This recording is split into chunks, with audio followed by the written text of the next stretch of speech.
Yo, yo, yo, yo, what is going on, guys? So welcome to another episode of Life of Lomax. I am Lomax. MarciaLomax. Yes, and it is March the 10th, 2022, and it is International BagPipe Day.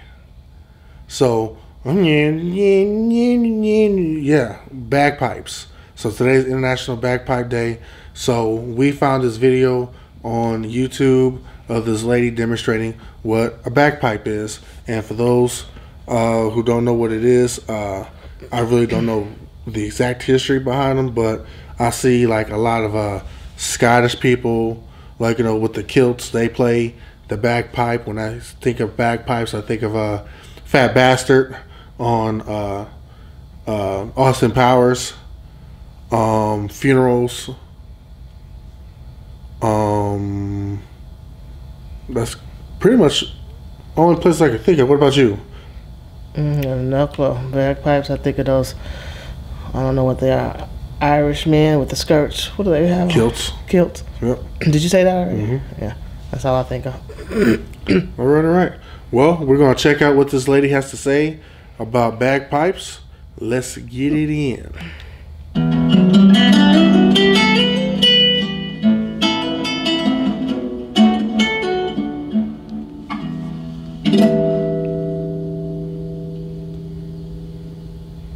I play bagpipes. Now, when I say that on stage, most people automatically think of these, the Great Highland Bagpipe. And in fact, they go, "Ah, you play bagpipes." And when they say you play bagpipes, they actually mean these. So, I think, no. Those are bigger than I thought, or maybe she's small.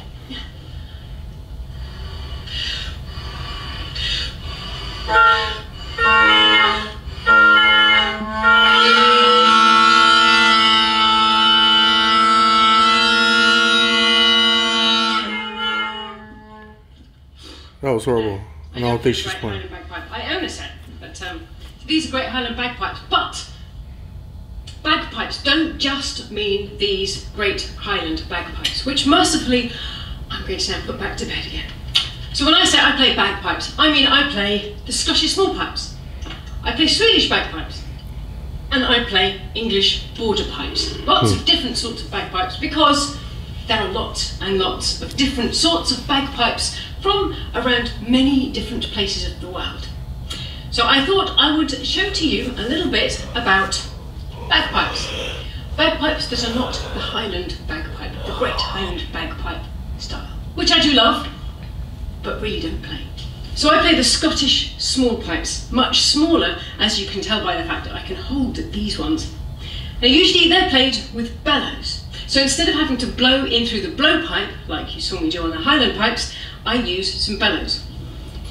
Very simply, the air comes in through this valve here and goes out through this hole here. So as I inflate the bellows with air, it then goes in here and out here.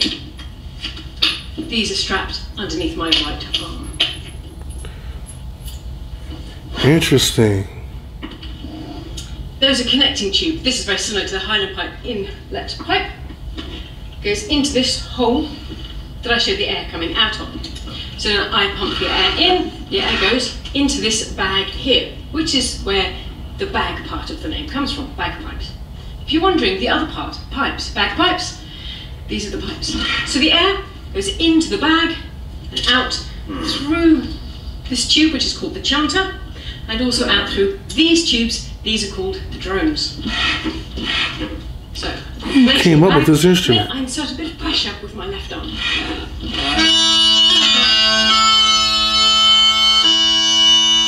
A very quiet and pleasant sound. Not that the Highland pipes aren't great.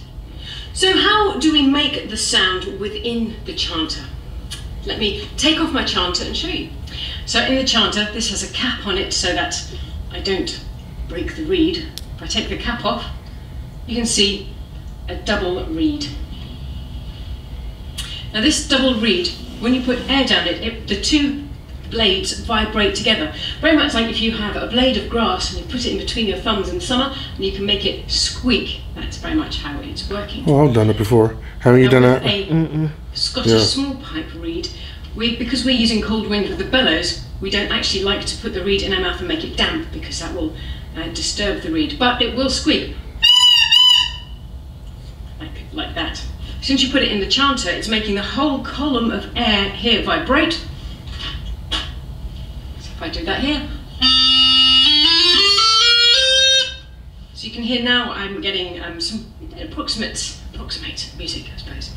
So this reed is making this column of air vibrate, and I'm moving my fingers, and as the air comes out of a different hole, it's a different length of pipe that it's vibrating. So if I lift off this finger, it's now a shorter vibrating length, shorter vibrating length, shorter vibrating length, and the note gets higher in pitch.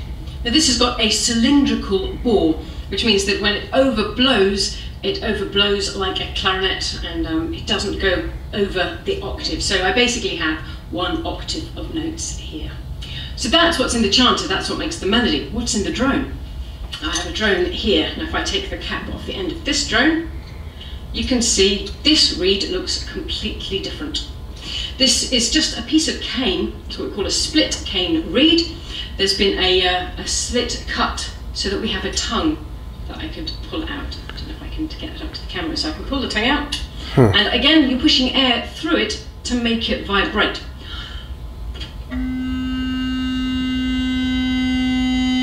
So there you can hear a note. And that's all it does, that's all the drone does. It drones on. It takes quite a lot of air. Now if I were to play the Highland practice chanter, I'd be blang, blang, blang. So you put the air into a bag, and that reservoir of air means you can solidly push air through the drones and the chanter the entire time, and it's a lot less strenuous. Now the Scottish small pipes in general have got 9 notes. These are the 9 notes.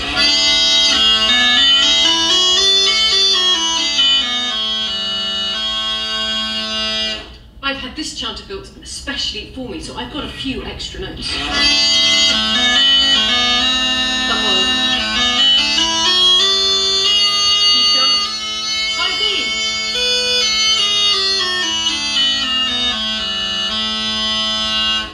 So I've got 3 extra notes on my Scottish small pipe. That's interesting. Those are the only notes that I have on this set. If I want to play in a different key, I use a different chanter. So if I want to play in D, I play this one. If I want to play in C, I'll use this one. If I want to play in A, I'll use this one. I can combine the different drones together. Here's a tune.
So these are the Scottish small pipes. But what is the difference between the Scottish small pipes and the English border pipes? Again, I play my English border pipes with bellows.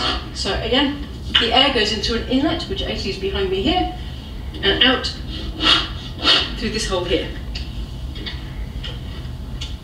This has got a longer drone, so I need to stand slightly further back from the camera. And again, the tube goes in the bellows, and I inflate the bag. Slight pressure on the bag with my left arm.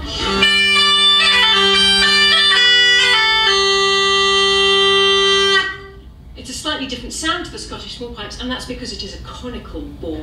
That means it tapers. You can actually see a slight taper on the outside, but that doesn't necessarily mean that it's tapered. So like the bagpipes, So it's like they play in chords. You have like a low note that's constant. I'm grateful for. These do overblow at the octave. So the notes that I can play.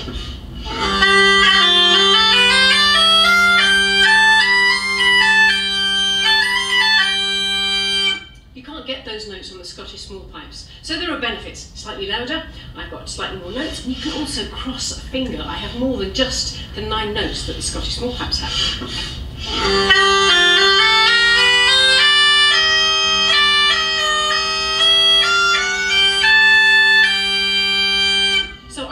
It's not quite a chromatic scale, but I can play major, minor. It's great for playing all sorts of different tunes on. This set is in G, but you can have lots of different ones. Again, these are bagpipes. So when I say bagpipes, I mean anything that's got a bag and it's got some pipes. I have 3 drones. Just like the Scottish small pipes, the reed is again split cane reed, but in this particular case, it's plastic. Plastic. Stick that back in so I don't break it.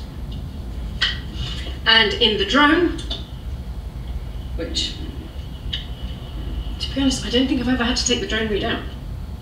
So I'm not going to now either.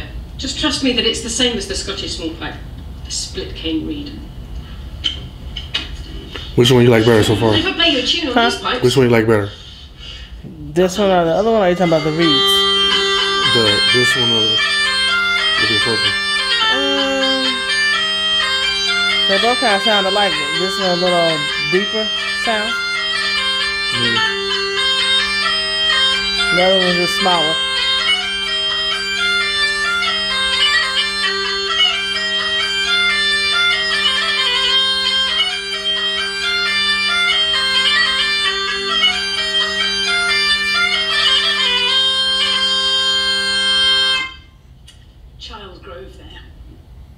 So these are the English border pipes. Lots and lots of references to bagpipes in English. She's killing it. In fact, earlier than the Great Highland Bagpipe. So what else do I play? We have the Swedish bagpipes. These are called säckpipa, which translates as bagpipes. So these are the säckpipa. They are probably the smallest because they've only got 1 drone. That's not to say they're the smallest bagpipe ever. They're just the smallest bagpipe in my collection, which my collection is not too huge. There's only 4 different sets that I have. And what's different about these ones, the chanter is much chunkier and you've got little dints to put your fingers in, which does act, it tunes it.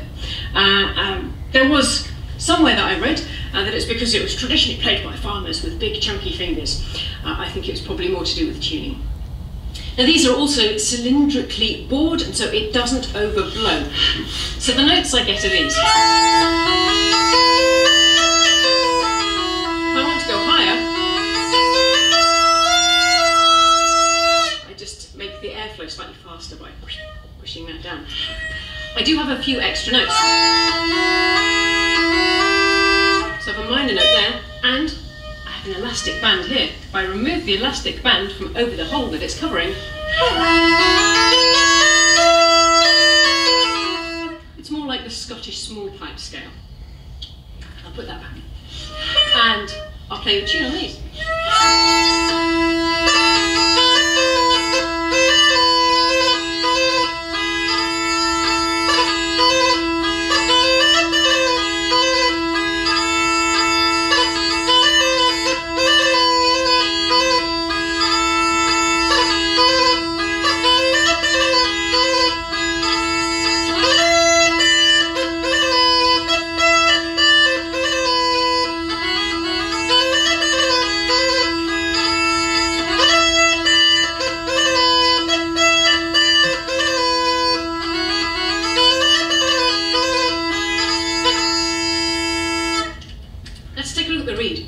What we notice is this is not I'm the double-bladed cane. I'm torn between the first and the fifth one. Split cane reed, like this.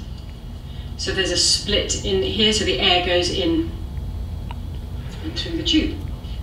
And that means the drone reed is exactly the same as the chanter reed. So when I'm playing, I can make it sound like I'm playing really staccato notes. Because the reed is exactly the same timbre, it's a slightly different timbre in the Scottish small pipes. So although you do get a similar staccato effect, it's very, very pronounced on the Swedish pipes, and we use that a lot. So a split cane reed in both the chanter and the drone. So that is a very brief introduction to bagpipes in general, and all the bagpipes that I play, and the bagpipes that I own. So that is bagpipes. And I filmed this for International Bagpipe Day, which is the 10th of March. Thanks for watching. We'll see you again in the next video. Hey, all right. So that was very interesting. Like, I mean, I've always seen the bagpipes. I've seen them being played, but the breakdown and to understand the mechanics behind it, I appreciate it more. That's pretty neat. What do you think, Marcy? Did she do this video today? She might have. Okay. Because, yeah. Okay. I didn't see the date. All right. That was pretty interesting. I never really pay attention to the bagpipes like that. So it's interesting how the thing goes under here that she pushes down to make the sound. And it's actually a bag and a pipe. There's actually a bag that she fills up with air that makes the sound. That's interesting. That's very different. Yeah. So it's a whole bunch of stuff you gotta do. You gotta keep the bag filled with air by moving your wing like this, and then you gotta squeeze, and then you squeeze the air, like that's in the bag through the pipes, and then you play. So you're constantly having to go, the sound. Man. And then how the finger work. That she was killing it. So I have a better appreciation now for the bagpipes. So I forgot her name, but thank her for the brief history and the education behind the bagpipes and her celebration of International Bagpipe Day. So you guys be sure you like, comment, subscribe, and share these videos with everybody. And hit the notification bell. Yes, and hit the notification bell so that you guys can be notified of all of our future videos. And until next time, folks, we'll see you tomorrow. Peace out. Peace. Hey.